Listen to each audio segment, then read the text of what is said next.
সুপ্রিয় দর্শক, আসসালামু আলাইকুম। আজকের ভিডিওতে আমরা নবম দশম শ্রেণীর গণিত বিষয়ের অষ্টম অধ্যায় থেকে বৃত্ত সম্পর্কীয় সম্পাদ্য নিয়ে আলোচনা করব। আজ আমরা 7 নং সম্পাদ্যটি নিয়ে আলোচনা করব। এখানে বলা আছে বৃত্তের কোনো বিন্দুতে একটি স্পর্শক আঁকতে হবে, অর্থাৎ একটি বৃত্ত অঙ্কন করতে হবে। বৃত্তটির উপর কোনো একটি বিন্দুতে একটি স্পর্শক আঁকতে হবে। যেহেতু এখানে বলা হয়েছে বৃত্তের কোনো বিন্দুতে একটি স্পর্শক আঁকতে হবে, তাহলে আমরা একটি বৃত্ত এঁকে নেই। তারপর বৃত্তের উপর একটি বিন্দু চিহ্নিত করি যেখানে একটি স্পর্শক আঁকতে হবে।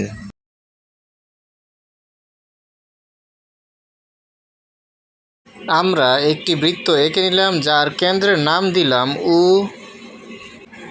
তারপর উক্ত বৃত্তের যে বিন্দুতে একটি স্পর্শক আঁকতে হবে সেই বিন্দুটি চিহ্নিত করি। আমরা ধরে নেই উক্ত বৃত্তের এই বিন্দুতে আমাদেরকে একটি স্পর্শক আঁকতে হবে। উক্ত বিন্দুটিকে আমরা এ নামে চিহ্নিত করি। এখন উক্ত চিত্রানুযায়ী আমরা বিশেষ নির্বাচন লিখে নেই।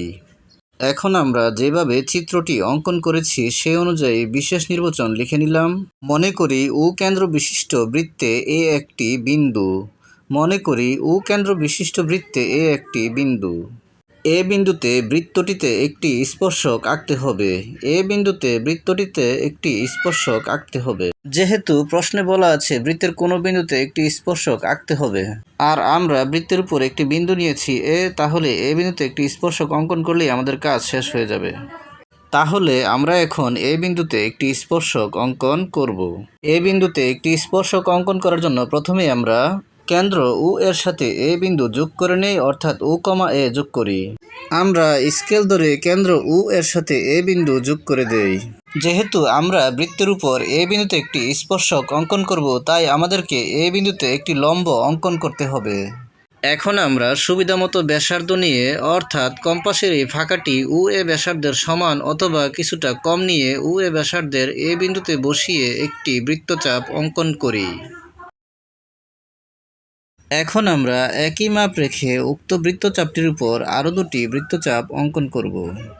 এই পর্যায়ে প্রথমে আমরা উক্ত বৃত্তচাপটি ও এ ব্যাসার্ধকে যে বিন্দুতে ছেদ করেছে সেই বিন্দুতে কম্পাস বসিয়ে আগের বৃত্তচাপটি অঙ্কনে যে পরিমাণ ব্যাসার্ধ নিয়েছি সেই পরিমাণ ব্যাসার্ধ রেখে উক্ত বৃত্তচাপটির উপর আরও একটি বৃত্তচাপ অঙ্কন করি। এখন আগের মাপ রেখে উক্ত বৃত্তচাপটি আগের বৃত্তচাপকে যে বিন্দুতে ছেদ করেছে সেই বিন্দুতে কম্পাস বসিয়ে আগের বৃত্তচাপের উপর আরও একটি বৃত্তচাপ অঙ্কন করি। উক্ত বৃত্তচাপদ্বয় আগের বৃত্তচাপকে যে দুই বিন্দুতে ছেদ করেছে সেই বিন্দুদ্বয়ে বসিয়ে একই পাশে আরও দুটি বৃত্তচাপ অঙ্কন করি। এখন বৃত্তচাপদ্বয় যে বিন্দুতে ছেদ করেছে সেই বিন্দুর নাম দেই পি। এখন পি বিন্দু এবং এ বিন্দু যোগ করে দেই, তাহলে এ পি হবে নির্ণেয় স্পর্শক। আমরা যে প্রক্রিয়ায় অঙ্কন করেছি তা অঙ্কনে আমরা লিখে দেব যে ও কমা এ যোগ করি, এ বিন্দুতে ও এর উপর এপি লম্ব আঁকি, তাহলে এপি নির্ণেয় স্পর্শক।